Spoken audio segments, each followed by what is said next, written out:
संभाजीनगरमध्ये आणि एकूणच मराठवाड्यात अनेक ठिकाणी पेट्रोल पंप बंद आहेत आणि आता तर संभाजीनगरात प्रत्येक पंपावर तलाठ्यांचा वॉच असणार आहे। डिझेल टंचाईवर प्रशासनाने हा अनोखा फंडा शोधलेला आहे। प्रत्येक पंपावर तलाठ्यांची नियुक्ती करण्याचा विचार आहे। डिझेल विक्रीवर बारीक लक्ष ठेवण्यासाठी हा विचार सध्या केला जातो।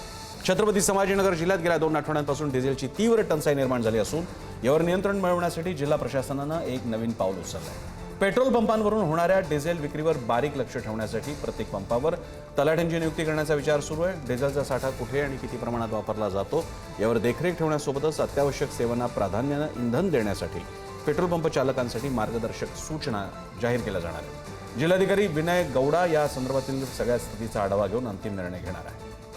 सचिन जिरे आपल्याला अधिक माहिती देत आहेत। सचिन, एकदम वेगळं धोरण आहे, या असं धोरण का करावं लागतंय आणि याचा कसा परिणाम होऊ शकतो? कारण एक जिल्हा आणि संभाजीनगर मोठा जिल्हा आहे, तिथे इतक्या ठिकाणी पंप असतील, तिथे कशी नजर ठेवली जाणार? सीसीटीव्हीचा काही सेंट्रल कमांड तयार केली जाणार का? काय होणार आहे?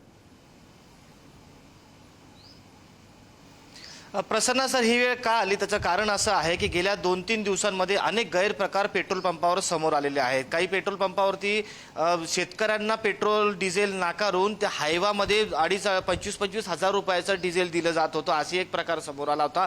तर दुसऱ्या बाजूला पेट्रोल पंप याच इंधन तुटवड्याचं बहाणा करून पेट्रोल आणि डिझेल घेतलं तर त्यावरती 400 रुपयाचं ऑइल घेण्याची सक्ती करत होतं। काही ठिकाणी पेट्रोल पंप चालक स्वतः बंद करून पेट्रोल स्टॉक नसल्याचं सांगत पंप बंद करून मोजक्या लोकांना पेट्रोल देत होते। अशा ज्या वारंवार तक्रार येत होत्या आणि शेतकऱ्यांनी याच प्रश्नावरून अनेक गावांमध्ये आंदोलनं देखील केली, रस्ता रोको देखील केलेला आहे। शेतकऱ्यांना रात्रभर जागून काढावी लागते, कारण की येणाऱ्या खरीपाची सर्व कामे जी खोळंबलेली आहे, कारण की डिझेल नसल्यामुळे अनेक जी शेतीची कामं असतात ट्रॅक्टरद्वारे ती खोळंबलेली आहे। आता त्यामुळेच याला पर्याय म्हणून पेट्रोल पंपावरती तलाठी किंवा अन्य कर्मचारी ठेवण्याचा विचार संभाजीनगर प्रशासन करत आहे। पुरवठा अधिकारी फुलारी यांनी देखील तसं सांगितलेलं आहे की सातत्याने संभाजीनगर जिल्ह्यातून तक्रारी येत आहे आणि त्या तक्रारी वाढू नये आणि गैरप्रकार पेट्रोल पंपावर होऊ नये। अत्यावश्यक सेवा पुरवणाऱ्या मग शासकीय वाहनं असतील, त्याचबरोबर सध्या उन्हाळा आहे, तीव्र पाणी टंचाई आहे, पाणी टंचाई